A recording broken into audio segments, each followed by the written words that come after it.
প্রিয় ভিউয়ার্স, আবারও চলে আসলাম তোমাদের মাঝে একটি খুশির খবর নিয়ে। রাজ্যের গ্রুপ ডি পদে কর্মী নিয়োগ করা হচ্ছে।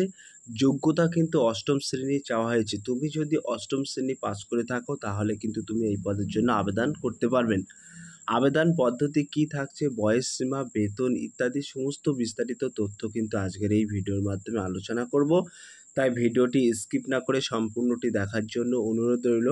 তার আগে বলবো, যে সকল ভিউয়ার্স এখনও পর্যন্ত আমার এই চ্যানেলটি সাবস্ক্রাইব করেনি তাদেরকে বলবো প্লিজ অতি দ্রুত সাবস্ক্রাইব করে দিয়ে আমাদের পাশে থাকুন এবং বন্ধুদের মাঝে শেয়ার করে দিন। চলুন বিস্তারিত তথ্য জেনে নেওয়া যাক। প্রিয় ভিউয়ার্স, তোমাদেরকে কিন্তু এখানে বলা হয়েছে Calcutta city civil court recruitment 2024 রাজ্য চাকরির প্রার্থীদের জন্য নতুন একটি খুশির খবর।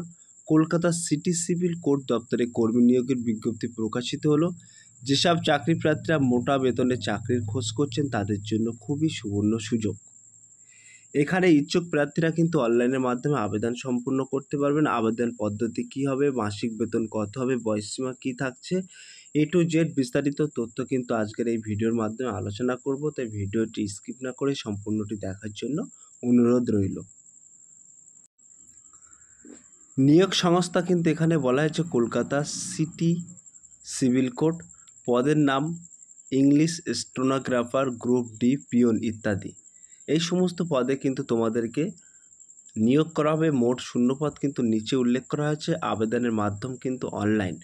সো প্রিয় ভিউয়ার্স, তোমরা কিন্তু অনলাইনের মাধ্যমে আবেদন করতে পারবেন। আমি ডেসক্রিপশন বক্সে লিঙ্ক দিয়ে দেবো, how to make online apply link. সেই লিঙ্কে ক্লিক করে কিন্তু তোমরা সরাসরি A to Z বিস্তারিত তথ্য কিন্তু জেনে নিতে পারবেন এবং সরাসরি কিন্তু তোমরা অনলাইনের মাধ্যমে আবেদন প্রক্রিয়া সম্পন্ন করতে পারবেন। আবেদনের শেষ তারিখ কিন্তু এখানে মেনশন করা আছে। আবেদনের শেষ তারিখ বলা হয়েছে 18/7/2024। এই 18/7/2024 তারিখে কিন্তু তোমাদের আবেদন প্রক্রিয়া সম্পূর্ণ করতে হবে।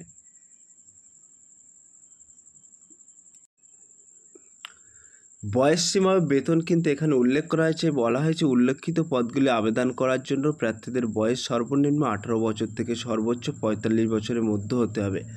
আবেদন করার ক্ষেত্রে সংরক্ষিত প্রার্থীরা সরকারি নিয়ম অনুসারে বয়সে ছাড় পাবেন। সো প্রিয় ভিউয়ার্স, এখানে কিন্তু তোমাদেরকে বলা হয়েছে সর্বনিম্ন 18 থেকে 45 বছরের মধ্যে যদি বয়স হয়ে থাকে তাহলে কিন্তু তোমরা এই পদের জন্য আবেদন করতে পারবেন। এবং যে সকল প্রার্থীরা SC ST OBC এই সমস্ত ক্যাটাগরি থেকে বিলং করছেন তাদের ক্ষেত্রে কিন্তু সরকারি নিয়ম অনুযায়ী যথারীতি ছাড় পেয়ে যাবেন।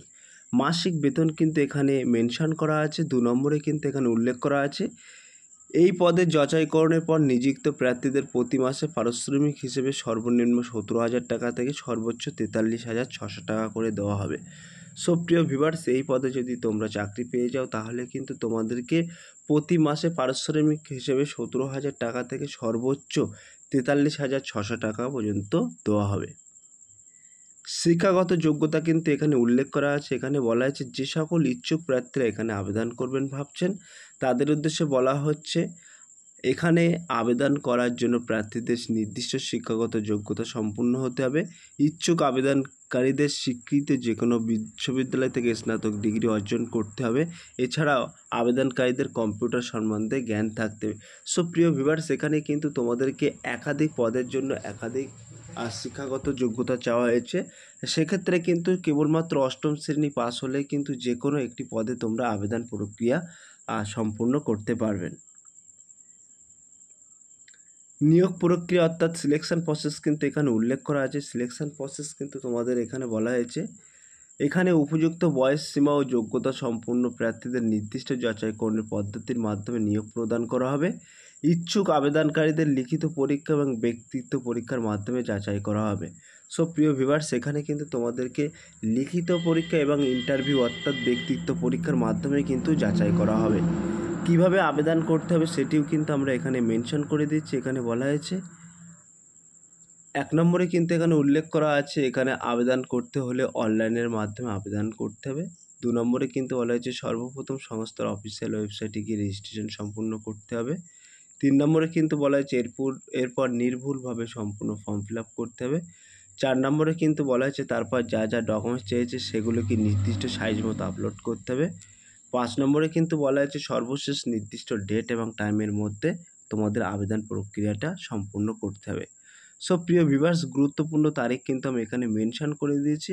এখানে কিন্তু বলা হয়েছে আবেদনের প্রকাশ তারিখ, অর্থাৎ আবেদন প্রকাশ হয়েছিল 18/6/2024 এই তারিখে কিন্তু আবেদন প্রকাশ তারিখ, এবং আবেদনের শেষ তারিখ কিন্তু 18/7/2024। এই 18/7/2024 তারিখের মধ্যে কিন্তু তোমাদের আবেদন প্রক্রিয়া সম্পূর্ণ করতে হবে।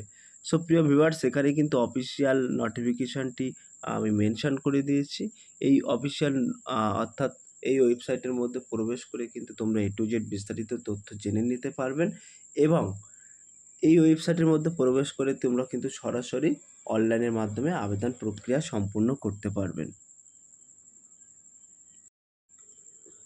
সো প্রিয় ভিউয়ার্স, এটি কিন্তু অফিসিয়াল নোটিফিকেশান। ইতিপূর্বে কিন্তু সব কিছুই আমি তোমাদের বাংলায় দেখিয়ে দিয়েছি। এখানে কিন্তু pay level, group D pay level ইত্যাদি সব কিছু কিন্তু উল্লেখ করা আছে। এখানে কিন্তু স্টেনোগ্রাফারের ক্ষেত্রে কিন্তু বলা হয়েছে 32,100 টাকা থেকে কিন্তু 82,100 টাকা দেওয়া হবে, এবং গ্রুপ ডি পিওনের ক্ষেত্রে কিন্তু লেভেল 1-এর ক্ষেত্রে 17,000 থেকে 43,000 টাকা দেওয়া হবে। এখানে কিন্তু ইত্যাদি বিস্তারিত তথ্য কিন্তু আমি ইতিমধ্যে তোমাদেরকে বাংলায় কিন্তু উল্লেখ করে দিয়েছি। এটি কিন্তু অফিসিয়াল নোটিফিকেশান আছে। সো প্রিয় ভিউয়ার্স, এখানে কিন্তু তোমাদেরকে বলা হয়েছে নেম অফ দ্য পোস্ট, কত টাকা ফিস কাটতে হবে সেটাও কিন্তু এখানে উল্লেখ করা আছে। তোমরা একটু দেখে নিও। আমি মেন টপিকগুলো কিন্তু তোমাদের মাঝে তুলে ধরেছি। হাউ টু অ্যাপ্লাই প্রসেসটা কিন্তু এখানে দেওয়া আছে।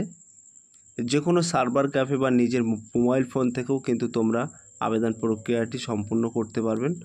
সো প্রিয় ভিউয়ার্স, এই ছিল আজকের টপিক ভিডিওটি। যদি ভিডিওটি ভালো লেগে থাকে প্লিজ লাইক, কমেন্ট এবং শেয়ার করে দিন বন্ধুদের মাঝে। ফিরে আসছে আগামী দিনে তোমাদের জন্য নতুন একটি টপিক ভিডিও নিয়ে।